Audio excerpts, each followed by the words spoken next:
Hello बच्चों, अभी हम पढ़ने वाले हैं प्रोकैरियोटिक सेल और यूकैरियोटिक सेल के अंदर डिफरेंसेस क्या क्या होते हैं।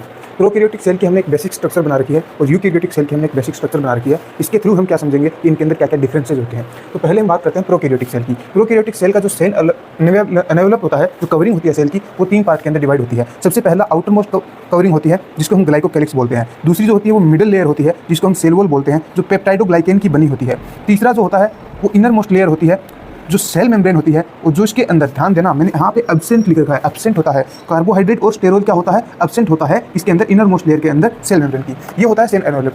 ग्लाइकोकैलिक्स आप देखोगे तो सबसे बाहर वाली जो लेयर होती है उसको ग्लाइकोकैलिक्स बोलते हैं। सेल वॉल उसके बीच अंदर वाली हो गई और सेल मेम्ब्रेन उसके अंदर वाली हो गई।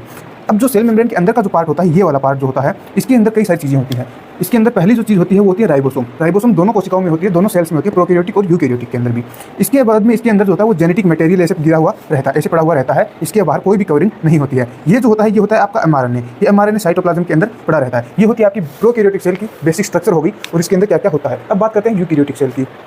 यूकैरियोटिक सेल के अंदर जो सबसे बाहर जो लेयर होती है वो प्लांट सेल के अंदर तो सेल वॉल होती है, लेकिन एनिमल सेल के अंदर सेल मेम्ब्रेन होती है। तो उसके अंदर फिक्स नहीं है कि कौन सी सबसे बाहर जो कवरिंग होगी वो कौन सी होगी, सेल वॉल होगी या सेल मेम्ब्रेन होगी। इसलिए हमने सबसे बाहर अभी के लिए सेल मेम्ब्रेन लिखा है। लेकिन अगर हम प्लांट सेल की बात करेंगे तो वहाँ पर हम सबसे बाहर जो कवरिंग लिखेंगे वो सेल वॉल होगी, ठीक है।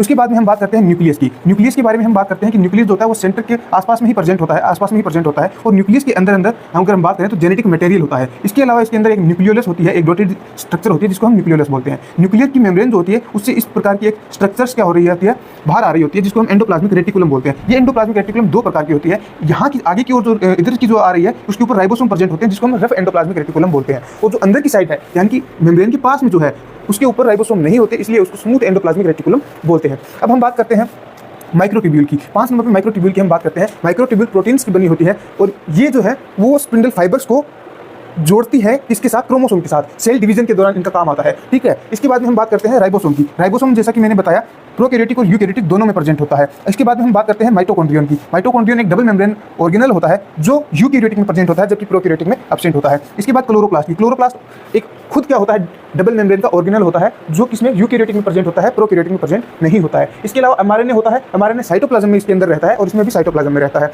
इसके अलावा इसके अंदर एक्टिन फाइबर भी प्रेजेंट होते हैं। तो ये एक बेसिक स्ट्रक्चर थी यूकैरियोटिक सेल में। सबसे पहले सेल मेम्ब्रेन बात कर ली, न्यूक्लियस होता है, न्यूक्लियस के अंदर genetic material, nucleolus, nuclear membrane के बाहर एक स्ट्रक्चर निकली रहती है जिसको एंडोप्लाज्मिक रेटिकुलम बोलते हैं। इसके बाद में हम बात करते हैं माइक्रोट्यूब्यूल की। माइक्रोट्यूब्यूल प्रोटीन की बनी एक स्ट्रक्चर होती है जो सेल डिवीजन के दौरान क्या करते हैं, क्रोमोसोम को स्पिंडल फाइबर के साथ जुड़ती है, क्रोमोसोम के साथ जुड़ती है, ठीक है। इसके बाद में हम बात कर रहे थे राइबोसोम की। राइबोसोम हो गया, माइटोकॉन्ड्रियन प्रेजेंट होता है, क्लोरोप्लास्ट प्रेजेंट होता है और इसके बाद में हम बात कर रहे थे एक्टिन फाइबर प्रेजेंट होते हैं।